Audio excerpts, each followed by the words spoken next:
今個星期嘅星象由聽日起將會頻密轉換，預示着呢個11月將會係個不守本分嘅月份。聽日先由火星轉入人馬座，緊接其後嘅仲有金牛座滿月、金星轉星座、天王星逆回金牛座、水星逆行等等。大家可以先做好心理準備，注定未來一段時間都有唔按牌理嘅狀況頻頻發生。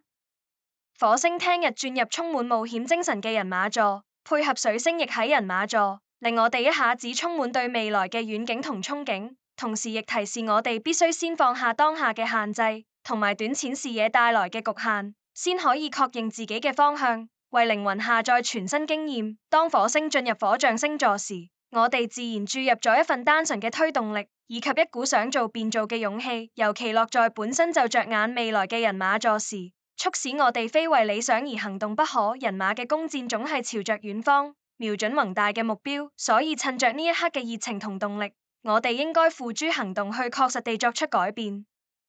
但值得留意嘅係，火星一轉星座就迎來天王星嘅衝，呢對爆炸性嘅組合將聯手為生活帶來一定程度嘅震撼與挑戰。當我哋想要改變，想要為自己嘅信念而戰，想為目標去爭取時，或許會跟他人嘅想法產生衝突，或者因理念上嘅差異而決裂。配合水星亦即將開始停滯與逆行，新計劃及行動亦可能受到拖延或阻礙。與此同時，如果星盤同呢個組合有強烈嘅連結，亦需要特別人身意外及身體方面嘅問題。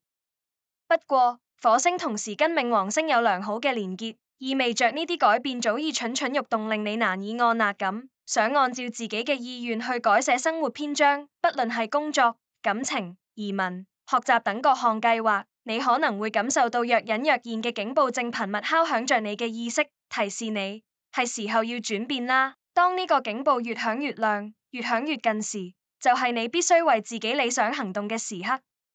儘管前路布滿荊棘，人馬座嘅力量正提示我，當你擁有一個令你心動嘅夢想或者計劃，請專注喺你可以改變嘅事情上，而唔係專注阻礙你嘅困難上。回過頭來，你會感激自己曾經作出嘅每一次改變，感激過程中屢敗屢試帶來嘅成長。